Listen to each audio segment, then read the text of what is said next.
Hola, queridos estudiantes, de nuevo con ustedes.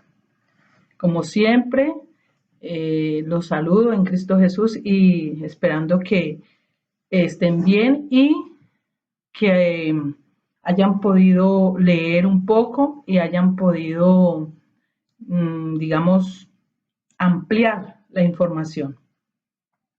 Damos entonces inicio en el nombre del Padre, del Hijo y del Espíritu Santo. Amén. Le pedimos a Dios que con su gracia y su misericordia nos conceda la gracia del Espíritu Santo para que sea Él el que nos dé la luz en el entendimiento y podamos comprender esto que nos enseña, que nos permite aprender a través del Centro de Evangelización de la Arquidiócesis de Cali. Que el Señor me bendiga y que nos bendiga. Yo solo soy voz, pero tú eres la palabra, Señor. Te damos gracias porque todo esto es para la gloria de tu nombre y para el bien de nuestra iglesia. Amén. En nombre del Padre, del Hijo y del Espíritu Santo. Amén. Bueno, hoy entramos a un tema importante como todos, el tema documentos de la iglesia. Ese es uno de los anexos que está pues en la cartilla. Importante que todos nosotros conozcamos sobre los documentos de la iglesia. Vamos a mirar entonces aquí que nos habla el documento pontificio. Es un documento por el cual el Papa se expresa, ¿ya? O sea, él nos habla a través de un documento pontificio. Ahora vamos a ir ampliando todo este tema. Las actas apostólicas son como una revista de la Santa Sede y de la Ciudad del Vaticano. Esta revista siempre está en latín, ¿ya? Siempre está en latín. Los documentos pontificios es una decisión o mandato solemne del sumo pontífice cuya observancia comprende toda la Iglesia Católica, comprende a toda la Iglesia Universal o también a varias órdenes o cuerpos, digamos, o instituciones, clases de fieles, de los fieles. Entonces, el Papa se dirige a la Iglesia Universal, o sea, toda la Iglesia del globo terráqueo, a través de un documento que se llama documentos pontificios.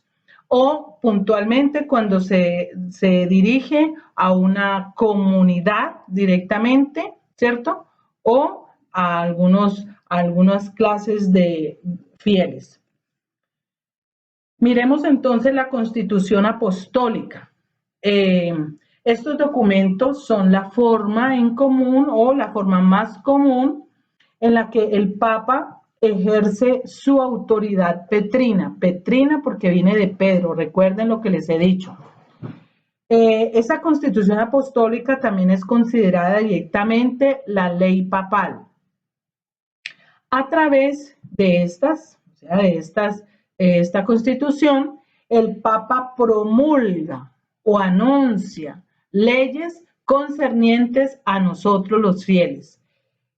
También tratan en la mayoría de los asuntos doctrinales, disciplinares y administrativos. O sea, que ahí el Papa también, cuando se refiere a algo doctrinal o algo administrativo, también ahí a través de la Constitución Apostólica habla y dice pues sus órdenes a seguir, la ruta a seguir. La erección de una nueva diócesis, o sea, cuando en un sector se decide organizar un lugar para decir que es la diócesis, digamos, de Cali, la diócesis de Palmira, pues el Papa también se hace por medio de una constitución apostólica. O sea, no es cuento de que aquí vamos a erigir una arquidiócesis y una diócesis, entonces eso la van armando allí. No. Eso todo tiene un orden. Recuerde lo que les he dicho en clases anteriores. Todo es un orden. Dios es un Dios de orden. Por lo tanto, la iglesia también tiene que estar en orden. Hay una jerarquía y no se puede pasar por encima de ella. ¿Listo? Entonces, cuando hay una elección, exactamente, se va a decretar que tal arquidiócesis de tal parte. Entonces, primero, para que esto suceda es porque ha tenido unos pasos anteriores para poder llegar aquí a determinar, a quedar ya constituida la arquidiócesis o la diócesis de algún sector del país o del mundo entero. También esta constitución apostólica pertenece al magisterio ordinario del Papa. Yo les voy dando como tips, pero pues eso es un tema también un poco denso, pero es importante que al menos lo más necesario ustedes lo tengan claro. Hay también un documento que se llama Motu Proprio et Certa Scientia. Esto significa que esto es en latín, entonces significa iniciativa propia o con conocimiento pleno. O sea, ese documento está escrito por iniciativa propia del Papa o del Colegio Apostólico, pero con pleno conocimiento. ¿Listo? Este motu propio contiene la promulgación de una ley particular que modifica y perfecciona la Constitución Apostólica. Esos son documentos papales, o sea, del Papa, son documentos directamente del Papa, ¿ya? Que contienen las palabras que ya les dije ahorita en latín, motu propio, ¿cierto? Et certa scientia. Significa que dichos documentos son escritos por la iniciativa personal del Santo Padre y con su propia autoridad. O sea, aquí yo les organizo la idea porque esto es directamente del Papa. Estos son documentos papales, directamente con su autoridad. No tiene que pedirle permiso al Colegio Apostólico para decirlo. ¿Listo? Ahora vemos otro documento de la iglesia que yo sé que, pues, si no hemos profundizado, al menos los hemos escuchado. La encíclica, ¿ya? Vamos a mirar qué es una encíclica. Cuando el Papa llegó allá a Roma, pues elegido como Papa, pues uno de los documentos que primeramente escribió él fue la Lumen Fidei, o sea, la luz de la fe. Ya esa es la primera encíclica del Papa Francisco. Una encíclica es una carta del Papa en asuntos de doctrina, en asuntos morales o sociales, dirigida a todos los fieles. O sea, veíamos anteriormente que esta es para los fieles o para una parte o para un grupo religioso o para los fieles. La encíclica es para todos, para todos, para todos. Tiene una directriz, unas enseñanzas, por decirlo así, en doctrinas y cuando se está dando como algún error dentro de la fe, entonces el Papa la escribe y nos la manda para toda la iglesia. O si hay que corregir o hay que, digamos, organizar algo en los asuntos morales y sociales, porque la iglesia también tiene que ver en la parte social, ¿no? Estas cartas son cartas circulares. Las encíclicas son cartas públicas, ¿sí? Aparte de que son públicas, son cartas formales del Sumo Pontífice que expresan su enseñanza en materia de gran importancia. O sea, que es el mismo Papa el que la escribe y la da a conocer a los fieles. Pablo VI definió la encíclica como un documento, ¿sí?, en la forma de carta enviado por el Papa a los obispos del mundo entero. Entonces, pues en este caso no es la carta que uno escribe, que la manda en un sobrecito de 1 o 2 páginas, no. ya pues especialmente hoy en día no se escribe ese tipo de cosas y si se escribe es muy esporádico. Ahora todo ya sabemos que es por internet, es por email, ¿cierto? Pero ellos sí escriben y eso es un librito, puede ser grande, puede ser delgadito. La mayoría de estas encíclicas son pequeñas, no son tan gordas, son libritos pequeños de pocas hojas, ¿cierto?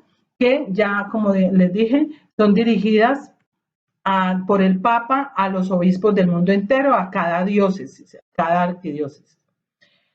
Las encíclicas tienen unas propuestas. Vamos a mirar cuáles son las propuestas que el Papa hace a través de las encíclicas. Primero, pues enseñar sobre algún tema doctrinal, como les dije ahora, o moral. Otra propuesta es avivar la devoción de los fieles. Y otra propuesta es condenar errores, lo que yo les hablaba ahorita. También de informarle a los fieles sobre los peligros para la fe procedentes de corrientes culturales amenazando nuestra fe o también amenazas del gobierno, etcétera, etcétera. Cosas que de pronto atenten contra nuestra fe católica o nuestra doctrina. Entonces, ya sabemos que estas cartas tienen unos propósitos, ¿listo? Y les aconsejo también que esta encíclica del Papa Francisco que escribió, que fue la Laudato Si, es una carta que es un librito, como siempre, más o menos de este grande, no es tan denso, pero sí es un libro importante, interesante. Esa encíclica, él habla de la casa en común. Todos sabemos que para el Papa la casa en común está hablando de la tierra, y él está hablando de todos los descuidos y todos los atropellos que se han cometido y hemos cometido con la madre tierra, con nuestra casa en común. ¿Listo?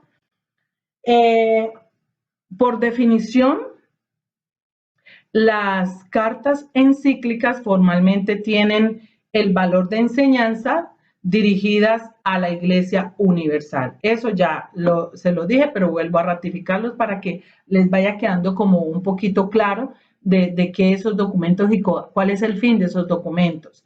Sin embargo, cuando tratan como cuestiones sociales, cuestiones económicas, o políticas son dirigidas comúnmente no solo a los católicos, ojo, mire lo que les voy a decir, no solamente a los católicos, sino a todos los hombres y mujeres de buena voluntad. O sea, estas cartas ya son hacia afuera, no solamente para los católicos, sino para todos los seres humanos de buena voluntad, o sea, de cualquier raza, color, de cualquier religión, que esas cartas nos interesa a todos, por ejemplo, lo que yo les hablaba del Laudato Si.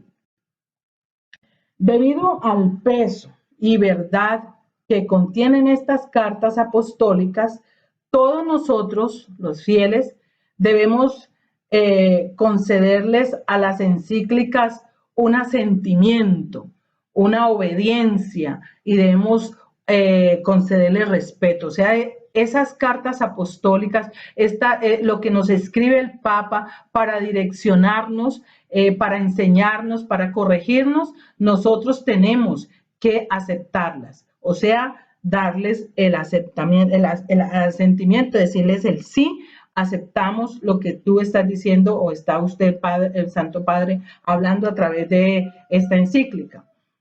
Hay que obedecerla, porque si él escribe para todos, hay que obedecerla, ¿cierto? Y debemos de tener un respeto por lo que escribe el Papa, dirigiéndose a su iglesia que está a cargo de él, o sea, a sus fieles, ¿listo? En todos los rincones de la tierra, en todos los rincones de la tierra. Hay varios tipos de encíclicas. De acuerdo a la materia que tratan, las encíclicas también están como divididas, ¿cierto? Están seleccionadas, por decirle así. Entonces, vemos que hay unas encíclicas doctrinales, y esas desarrollan la doctrina que el Papa propone, lo que les hablé anteriormente. Hay unas encíclicas que son exhortativas, ¿sí? Tratan temas espirituales. Y hay otras que son disciplinares, que tratan cuestiones particulares. O sea, que las encíclicas tienen estos tipos como de división de acuerdo a los temas que se quieren tratar o que nos quieren dar a conocer. Las encíclicas disciplinares entre las encíclicas disciplinares está la exhortación apostólica, que son documentos generalmente que se promulgan después de la reunión de un sínodo de obispos o por otras razones, son parte del magisterio de la Iglesia. Un ejemplo claro aquí, el documento del documento llamado Vaticano II, ¿ya? Y ahí ya les he mostrado en clases anteriores ese libro que está conformado por varias encíclicas, varias cartas, varios documentos, entre ellos la Lumen Gentium, Dei Verbum y así sucesivamente, ¿no?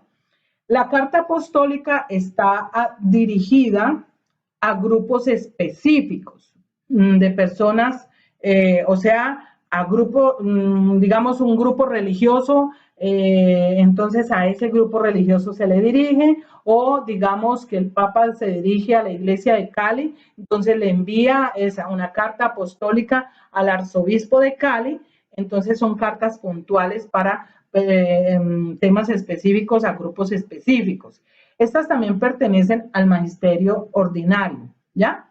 Entonces vemos encíclicas disciplinares, entonces está la exhortativa, la exhortación apostólica y está la carta apostólica. Ya les dije para qué cada cual a dónde va dirigida cada carta. De todas maneras, ustedes tienen en su guía para que lo puedan leer tranquilamente y puedan irlo entendiendo un poco más. Vemos también las cartas apostólicas, que en estas cartas apostólicas hay una cosa que se llama breve apostólico y la otra bula papal. Entonces, en el breve apostólico es menos solemne que la carta papal que les hablé al principio, ¿cierto? Y se utiliza para asuntos menores, cosas pequeñas, cosas que no son muy trascendentales. Y ya la bula papal es expedida por la Cancillería Apostólica Papal sobre determinados asuntos de importancia dentro de la administración clerical e incluso civil. Esto ya es algo más, digamos, más trascendente, ¿no? Miramos entonces el gran acontecimiento del que les he venido hablando varias veces y que ahora les acabé de decir, el gran acontecimiento de nuestra era moderna en el ámbito de la Iglesia fue precisamente el Concilio Vaticano II, convocado, como les dije ahorita, por el Papa Juan XXIII y seguido y clausurado por el Papa Pablo VI, y ya saben por qué. Esto proporcionó una apertura dialogante con el mundo moderno, incluso con nuevo lenguaje conciliatorio frente a problemáticas actuales y antiguas. Allí en el Concilio Vaticano II se trataron cosas muy importantes donde sí hubo algunas diferencias, donde por eso se demoró tanto para poder llegar a acuerdos y a acomodos, y pues como dije ahorita, fue un acontecimiento de nuestra era moderna donde la Iglesia también tuvo que ajustarse a muchas cosas dentro de esta modernidad, ¿sí? Donde ya la ciencia y la fe ya se unen, ya no es por separado, ¿cierto? Y hay muchas cosas que cambiaron para el bien de todos a raíz de este Concilio Vaticano II. Trajo muchos cambios para la Iglesia, muchos cambios. Para unas personas muy positivos y para otras pues negativo, porque cambios son cambios y ustedes saben que a veces no estamos preparados para los cambios y lo que hacemos es asustarnos y negarnos. Pero no, muchachos, nosotros con la gracia del Espíritu Santo tenemos que estar abiertos a los cambios, siempre y cuando esto pues no atente contra nuestra dignidad, ¿cierto? Y contra nuestra fe católica. Seguimos entonces hablando del Vaticano II. Ha sido el concilio más representativo de todos. Constó de 4 etapas, por eso es que este concilio ha sido largo.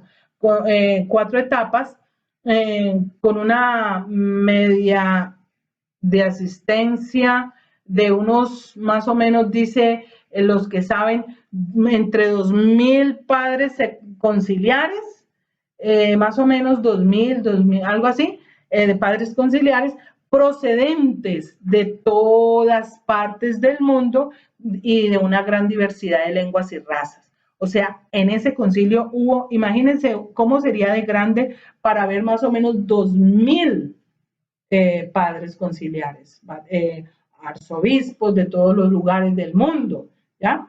El Concilio Vaticano II es el hecho más decisivo de la historia de la Iglesia en el siglo XX. Y obviamente, pues, también hacia este nuevo siglo que estamos ahorita en siglo XXI. El concilio, entonces, se convocó con un fin principal.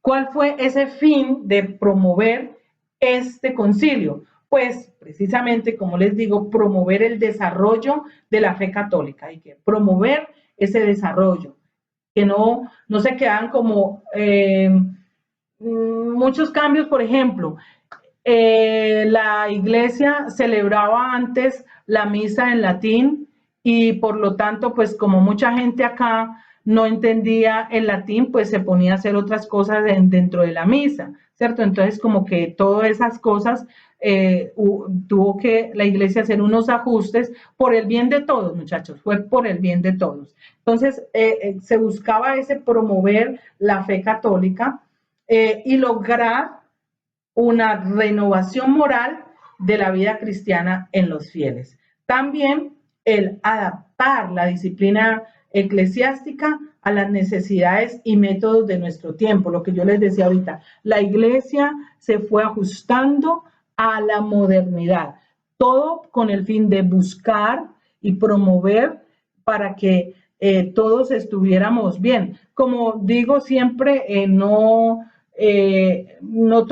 siempre se puede tener, no a toda hora se puede tener a la gente contenta, pero ha sido de mucho beneficio el concilio. Este concilio vaticano, el libro que les he mostrado en varias ocasiones, que en este momento como cambié de escenario, no les puedo traer el libro porque lo tengo en mi escritorio. Entonces, este libro tiene 16 documentos, ¿sí? 16 documentos. Este libro, que tiene 16 documentos, está dividido en 4 documentos que son constituciones, 9 que son decretos y 3 que son declaraciones, ¿ya? Las constituciones es un documento que posee un valor teológico o doctrinal permanente, ¿ya? Y los 9 que son decretos es una decisión o es un conjunto de decisiones normativas o disciplinares. Y las 3 declaraciones es la expresión de una etapa en la investigación y la aclaración. O sea que es interesante nosotros poder leer estos documentos.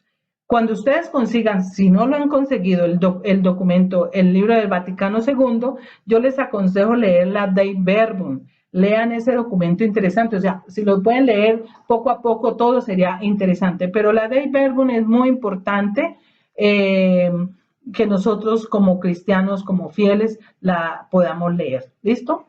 Miramos otros documentos importantes que también les he mostrado, que es el Catecismo de la Iglesia Católica.